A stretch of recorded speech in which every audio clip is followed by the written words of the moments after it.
Bonjour, bienvenue dans cette nouvelle vidéo de Flight Simulator. Alors cette fois je ne vais pas faire en VR, histoire d'avoir une image qui est en plein écran et pas avec deux images. Donc on va faire un tour de piste simple sur Pontoise et avec l'application SDVFR que j'ai enregistré sur l'iPad et que j'incruste ici dans la vidéo. Donc vous avez une petite fonction qui est très pratique sur SDVFR, vous accédez sur le terrain, vous affichez la carte d'atterrissage et vous allez avoir la carte VAC qui va se superposer sur le terrain. Et ce qui va nous permettre justement de suivre correctement le circuit, une petite fonction très pratique. Donc je vais remettre un petit peu d'éclairage parce que le cockpit a tendance à être un petit peu sombre. On vérifie la configuration décollage, on va baisser un cran, on reste un cran de volée, c'est bon. Et puis on va y aller tranquillement. Donc on va avoir la carte sur le côté qui va nous permettre d'avoir la position directement de notre avion dans Flight Simulator. Alors vous avez un SimLinker qui est à télécharger sur le site de SDVFR, qui vous permet d'accéder en fait sur l'application iPad à la localisation de votre avion sur Flight Simulator. Donc on est parti, plein gaz. On va recaler rapidement l'altimètre, j'ai pas mis à 0. Donc on voit que sur SDVFR l'avion s'est mis en mouvement. On a les positions à 2, 3, 5 minutes. Donc on monte dans l'axe. Un petit coup d'œil sur le terrain de Pontoise, qui est pas trop mal fait, hein. Après c'est des bâtiments génériques, hein. Mais on reconnaît parfaitement le terrain, avec la tour sur notre droite. Alors petit détail sur Pontoise, en fait on peut partir que du parking nord et pas du parking aéroclub que l'on a sur le côté droit ici. Ce qui est un peu dommage. Et sur la gauche, donc on a le parking nord et on voit qu'il manque quand même des hangars. Voilà, des petits détails. On passe juste en bas à gauche, on a la route qui donne accès à l'aérodrome de Pontoise. On continue dans l'axe, on s'est un peu décalé.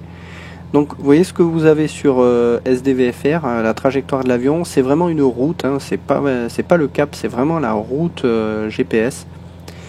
Et ce qui permet d'être vraiment sur le trait. Donc on voit que la campagne est quand même relativement bien faite autour. Pour ça, Flight Simulator 2020 est vraiment fantastique, hein. On a vraiment une impression de réalisme en ce qui concerne les environs, les villages. Et vous allez voir sur la VAC, on va tout repérer, on va repérer chaque village. On voit sur la gauche le village que l'on a là. Et on va devoir passer juste derrière pour passer en vent traversier. Donc on continue dans l'axe. Alors on a un peu de vent, hein, aujourd'hui. On a un vent qui est un peu du nord-nord-est pour 17 à 22 nœuds. Donc ça souffle pas mal, hein, vous allez voir. Là on a sur une vitesse de 160 km/h et la vitesse sol on a 125. Donc vous voyez qu'on a quand même 30 km/h de moins en vitesse sol, ce qui fait qu'on a 30 km/h de vent de face, ce qui correspond à peu près à ce que je disais, 17-20 nœuds. On est pas mal. Donc on s'est un peu décalé sur la droite, hein, sur le vent qui nous déporte. On a le village qui est sur notre travers gauche, donc on va pouvoir entamer notre virage vers le vent traversier dans quelques instants. Donc on a beaucoup de champs, hein, dans le secteur.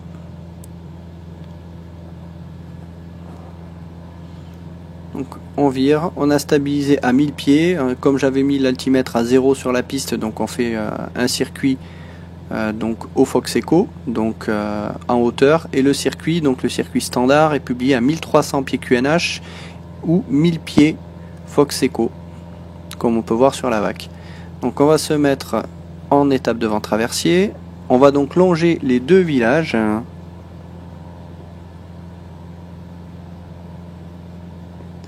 On a des arbres qui sont également matérialisés sur la VAC, comme on peut le voir. On arrive sur des forêts justement.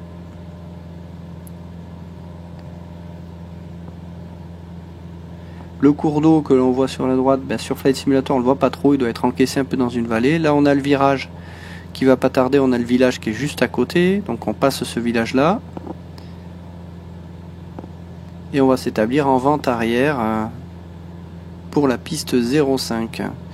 Et en vente arrière, on va passer entre les deux villages qui sont notés justement sur la vente arrière avec le rond bleu qu'on ne doit pas survoler. Donc il faut qu'on passe pile poil entre les deux. Vous allez voir que on va très bien les visualiser, ces villages. Là on les voit. Donc il faut passer entre les deux villages. Là on voit la terrain qui est un peu dans nos 11 heures. Le village qu'on vient de passer qui est sur notre gauche.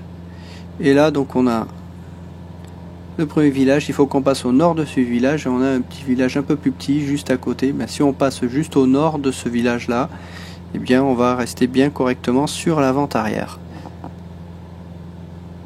Donc on maintient toujours 1000 pieds.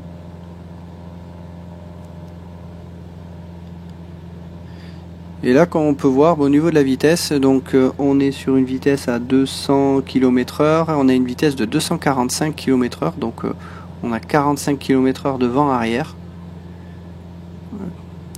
45 km/h de vent arrière, ça correspond à peu près justement un peu plus de 20 nœuds.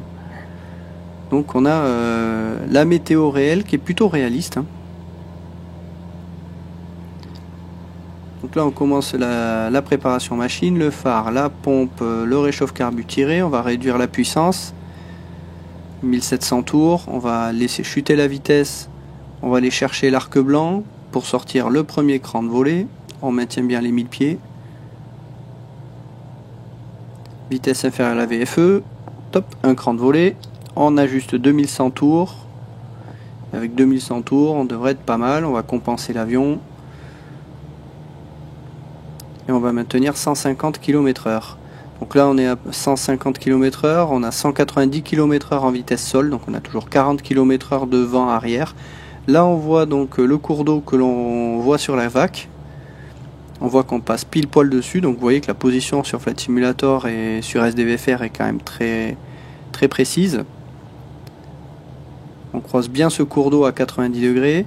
Derrière, on va avoir une ligne haute tension. Alors les pylônes haute tension, on les voit pas forcément très bien, mais ils y sont. On va arriver en virage vers l'étape de base.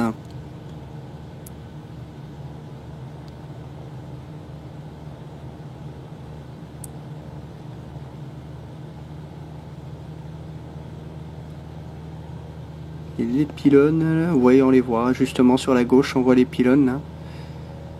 Et ben en fait on va en gros suivre quasiment ces pylônes là. On les voit bien sur là maintenant sur la gauche, mais ils sont quand même assez fins dans Flight Simulator, ce qui fait que c'est pas toujours évident de bien les voir. Donc on est en étape de base, on regarde personne en finale. On a toujours le cours d'eau qui est un petit peu dans une petite vallée encaissée. Donc on va arriver sur le dernier virage, on voit la piste 05 qui est dans nos 10 heures maintenant. On passe la petite route là. On reste toujours à 1000 pieds, on descendra lorsqu'on sera en finale, dernier virage. On va voir comment ça va se présenter. Voilà, donc on va commencer à virer. On a toujours notre ligne électrique qui est juste en dessous. On voit bien avec la VAC que on est bien dessus. On va s'établir en finale.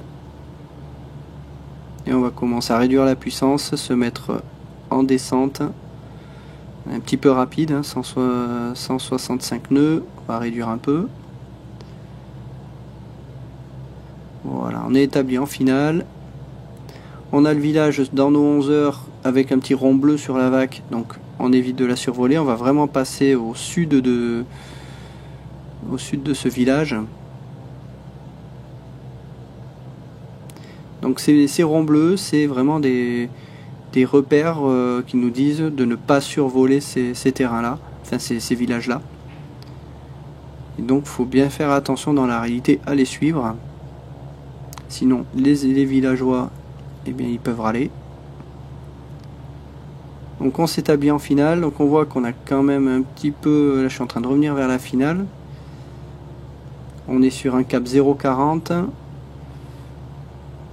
On va finir je pense en finale vers un cap 0,50 vu le vent, on a un peu de vent qui vient de la gauche. On est donc à 130 km/h, on a sorti notre dernier cran de volée. 130 et on a une vitesse sol à 100. Donc on a 30 km/h de vent de face. Donc ça souffle pas mal, on voit que ça bouge un peu, hein, ça turbule un petit peu. Il faut se bagarrer un petit peu pour maintenir l'axe et le plan de descente. On maintient toujours la vitesse 130. Donc on maintient la vitesse avec le manche. Si on a besoin d'accélérer, eh bien on descend un peu plus, on pousse sur le manche. Si on a besoin de ralentir, on tire un peu sur le manche.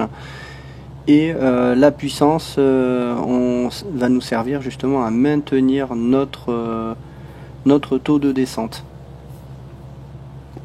Donc on se bagarre un peu, on maintient bien notre axe, on va le rechercher encore un petit peu.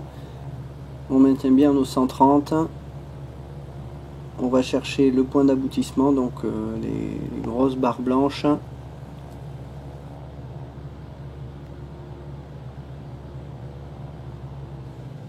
Et on ralentit, plein réduit.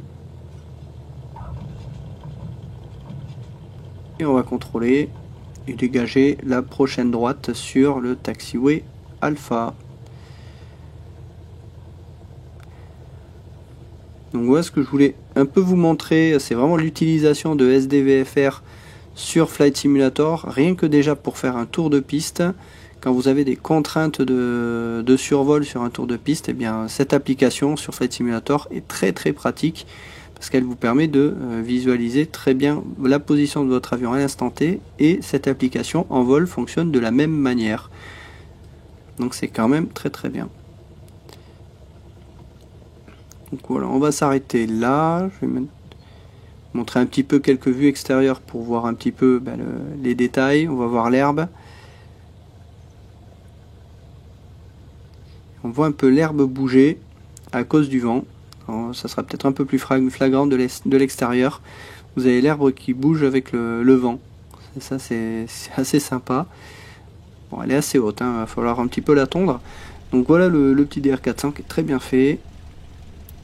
On voit l'herbe au sol là qui bouge avec le vent. Voilà pour ce petit vol découverte de Flight Simulator à Pontoise. Je vous dis à très bientôt pour une prochaine vidéo.